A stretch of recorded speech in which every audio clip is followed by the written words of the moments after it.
Welcome to This Explainer. Today we're diving deep into the real, raw math and the mechanics behind the dream of owning a housing business. We hear about real estate investing all the time, right? But today we're stripping away the hype and looking exclusively at the hard numbers and operational realities from our source material. If you've ever thought about jumping into this market, you need to see exactly how this machine works from the inside out. Buy a building, collect rent every month, and watch the money roll in. Sounds amazing, right? It's that classic, seductively simple passive income myth we get sold every single day. The idea that you just collect checks sounds incredibly appealing, but according to our source, it is not simple, not even close. That expectation of just kicking back and collecting mailbox money? Yeah, that completely ignores the reality on the ground. Owning a housing business isn't just about owning some bricks and a roof. It is a massive, multi-layered financial operation. Every single day, operators are dealing with real estate law, banking, commercial insurance, employment issues, and some incredibly intricate tax strategies. You aren't just a homeowner. You're the CEO of a highly operational business. Section 1, the brutal math of buying. Let's ground this with a real-world example. Say you're eyeing a standard 10-unit apartment building in a mid-sized city. Think Columbus or Raleigh. To even get the keys to a $2 million property, you're dropping up to $600,000 in pure cash for a typical 20 to 30% down payment. Plus, you've got another 30 to 80 grand to shell out just for closing costs like lender fees and title insurance. And the spending absolutely does not stop at the closing table. Before a single tenant even unboxes their toaster, institutional operators are sinking an average of $39,000 per unit just to get the place into rentable shape. Do the math on 10 units, and you've deployed well over $500,000 in cash, and you haven't collected a single dime in rent yet. Now you've got this massive mortgage, which brings us to a make-or-break industry term, the debt service coverage ratio, or DSCR. Basically, lenders demand that your property generates at least $1.25 in income after expenses for every single dollar of your mortgage payment. That huge loan doesn't take vacations. And if your ratio dips below that 1.25 mark, well, the bank starts asking some very uncomfortable questions. Section 2, money in, money out.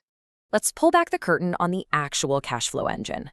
Professional operators aren't just relying on base rent, which averages around $1,600 nationally. No, they're layering on what's called an ancillary income stack. We're talking parking fees, pet rent, extra storage, even charging a 10 to 30% premium for furnished units. They're also using ratio utility billing systems, or RUBS, to legally pass property-wide utility costs back to tenants. This layered approach is an absolute lifeline, because on the flip side, the expenses are staggering. Just look at where the money actually goes. For our 10-unit example, nearly $100 grand just vanishes into non-negotiable operating costs every single year. You've got $40,000 in property taxes, a $10,000 specialized commercial DP3 insurance policy, and at around $17 grand for a property manager, because trust me, you don't want to be taking those 2 a.m. plumbing calls. Add in the golden 1% rule for maintenance, and you're bleeding cash fast. And here comes the brutal reality check. Even if your building is totally dialed in and pulling in $171,000 in effective income, those heavy operating expenses knock your net operating income down to about $74 grand. Subtract your annual debt service of roughly $120,000 and your total cash flow for year one, it's negative $45,900. You heard that right. In a high interest rate environment, the standard math often means you're in the red right out of the gate. Section 3, the true cost of tenants. With margins this razor thin, the absolute most dangerous wildcard in your housing business is the tenants themselves. An empty unit burns about $50 a day, sure, but a bad tenant who just stops paying? That is a total nightmare. From the first missed payment, a standard legal eviction takes 2 to 3 months. But if you're in a highly tenant-protective state like California or New York, you might be stuck fighting it out for 6 to 12 months or even longer. That's a whole year of zero rent while you still have to cover the mortgage, taxes, insurance, and now a pricey attorney. When the dust finally settles between legal fees, court costs, lost rent, and fixing whatever they broke on the way out, a single wrong tenant can cost you between $7,000 and $10,000.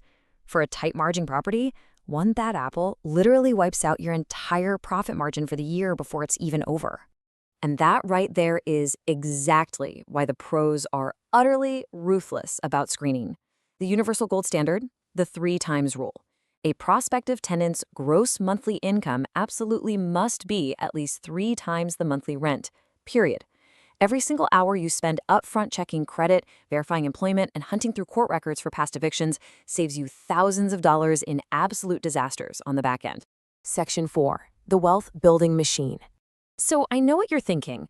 If cash flow can be negative in year 1 and tenants are this risky, why on earth do people do this? Well, it's because housing isn't necessarily a cash flow machine right away. It's a long-term wealth building machine. Sophisticated operators use tax strategies like cost segregation. It's this brilliant engineering analysis that breaks a building down into its components, like appliances or carpeting, to accelerate your 27.5-year tax depreciation into much shorter 5 to 15-year schedules. This creates massive paper losses that legally shield hundreds of thousands of dollars of your actual, real money from the IRS. Plus, here's the real magic. Your tenants are quietly paying down your loan for you. In year 1 of our example, tenants pay down $35,000 of your principal balance. Fast forward to year 10, and that annual paydown jumps to $50,000. So your equity is growing by tens of thousands of dollars every single year, completely funded by your renters, all while the asset itself historically outpaces inflation. Section 5. Risks and scaling up. But if you actually want to transition from just surviving to truly thriving, you've got to navigate some massive, uncontrollable macroeconomic forces. We're talking brutal interest rate spikes. Imagine holding a 3% loan and suddenly having to refinance at 7%. Or market corrections that can wipe out 30 to 50% of your property's value, natural disasters that blow right past your standard insurance limits, and sudden regulatory changes like strict rent caps in Ontario or new eviction laws in the UK, New York, and California. To survive these kinds of systemic shocks, smart investors scale by centralizing. Amateurs often try to grow by buying up scattered single-family homes all over town, which creates a logistical nightmare of travel times and massive inefficiencies. The pros, however, scale by centralizing into multi-unit apartment buildings. The math of concentration is just incredibly powerful. One property manager and one maintenance tech can easily oversee dozens of units under a single roof, building real management infrastructure instead of just collecting random addresses. Ultimately, the massive gap between that rosy expectation and the battle-scarred reality comes down to treating this like the highly operational business it is. Sure, the best-case scenario is awesome. Steady appreciation, positive cash flow, and maybe $80,000 in principal paid down over a decade. But the realistic case?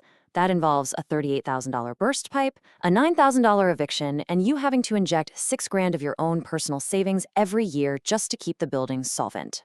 Which brings us to our main takeaway from today's explainer.